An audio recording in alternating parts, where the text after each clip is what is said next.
And 1 year ago, Senator John Fetterman of Pennsylvania walked out of Walter Reed National Medical Center after seeking treatment for depression and also following a stroke in 2022. A lot going on with him, but since then he's been on his own 2 feet, an outspoken critic and a commentator on a number of issues, not always what some of his supporters would want him to say and what they want to hear.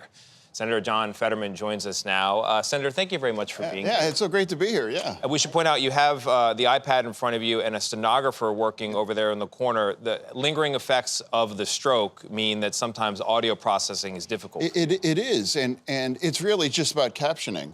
It's really the perfect example is like you're wearing glasses, and it allows somebody to read, be more efficiently, and this is what this is well, too. Thankfully, after the stroke, it didn't have any impact on my intellect, but processing language, this allows me to be more precise when we're doing interviews and things in situations just like this. That makes sense. So it's good to know your intellect is fine. Well, let's talk about 1 year on here. I mean, that's why you came on today. You walk out of Walter Reed. At the time, you went in thinking of harming yourself, thinking there was worthlessness in your life. You didn't know how you could help your family, let alone the people of Pennsylvania. 1 year later, where are you? How are things going? I am grateful, and I'm just so happy to be in a much different situation right now. I have the opportunity to sit with all of you today to talk about mental health and how incredibly important that is to do that. And I didn't think I was going to be in that same place when I was coming out there. When I decided to check myself in, I thought this could be the end of my career. And I maybe even lost my family. But to having all of that and to be able to have that conversation, whether or not it's a political winner, but it's an important conversation that I think we really have to have in this nation, and that's what I've been able to do, and I'm grateful for anyone to allow me to talk about it. And we have to talk about news of day, of course, but I'm curious about what turned it around for you before we get into news And what of day. advice do you have for those that might be hesitant to seek help? Get help. It works. And if you're skeptical, I was too. I'm like, oh, this doesn't change. Like nothing's going to help. But it did, and it works. And I'm very grateful to have that opportunity. And I would want to have that same kind of opportunity for anyone that's suffering.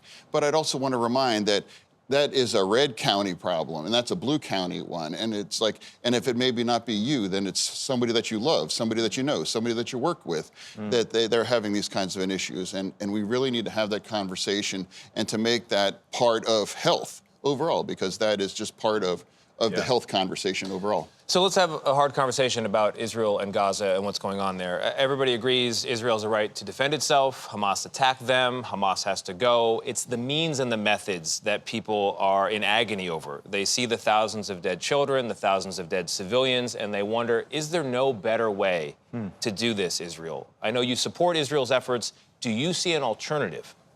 Yeah, no, well, it's absolutely tragic. It's heartbreaking. And, I don't assign any more value in the life of a Palestinian child than my own children. And I see that kind of a pain. And it's a war, and it's absolutely terrible. And we have to, what's going on and where Hamas now is hiding behind civilians and things, and Israel has, you said, that they have the right to defend themselves and to destroy Hamas. I think that's critical. I think everybody wants Hamas destroyed, but I think the position Netanyahu seems to be taking, and I'm wondering how you feel about him these days, is that destroy Hamas at all costs. They say many of the victims now are women and children, clearly very, very innocent. I know what you're saying, no life is better than the other, we understand that, but at what point do you say we have to come up with another strategy that at least keeps the innocent, the women and the children, safe? Well, it very important to minimize the kind of collateral damage and protecting civilization lives as well. And I would hope that Hamas decides to not starting to hide behind civilians and creating those circumstances that makes it even more difficult as well. But that seems to be their strategy too, Senator, to hide behind. Yeah, that is their strategy, and now even in hospitals or in the tunnels and everything. And we also can't forget about the hostages as well, too. They've been now in custody now since October 7th. So it's an awful situation, and you don't have to agree. You don't have to agree with every leader's views. But we have an opportunity to stand with Israel in this situation, and that's what I've decided to do. Is And Netanyahu, the other Netanyahu the right person Exactly. at this particular time? There seems to be a lot of incoming for him as well. Yeah, well, absolutely. And then, of course, the tragedy of the awful situation where the aid workers were killed. 7 aid workers, yeah. I want to shift gears to the presidential election. A recent poll from the Wall Street Journal shows that Trump leads in 6 of the 7 swing states. With that margin of error being so slim, what does Biden and the Biden administration and the campaign need to do moving forward? Well, I'm having a real honest conversation about this, and I really do believe that Joe Biden is going to win. And I believe that because Americans now have to confront this. It's a very stark choice right now. Do you want chaos, or do you want to have a decent man who has done and got us through the pandemic, addressed inflation, has waded in on this war in Gaza, and now I really believe we have a very stark choice here. And I think when America comes to the polls, they're going to decide that they don't want. I mean, were we better 4 years ago? I mean, has people forgotten a lot of bad things that have happened 4 years ago as well too? But Senator, the people that support Donald Trump do not think he's chaotic. In fact, they think he is saving America, that he's making America a better place. Certainly when it comes to the issue of immigration, they don't think he's chaotic. Yeah, no, what happens to be true, that there is a situation on the border, and we do have to address that. And it's incredibly disingenuous that they walked away from that border deal, that we all worked on that. Would you call it more than a situation? Yeah. I would call it a crisis. Absolutely, hundreds of thousands of people are showing up, and they're desperate to come to our nation. Is an executive action needed? I'm not sure. What I think we need is a comprehensive solution as well. I think that's what's necessary as well, too. And I believe that I want to have that conversation, and we even perhaps make it even more stronger than what the border deal is well. And, my wife, and she's here with me today, I mean, she was a former dreamer. I am an absolute supportive of immigration.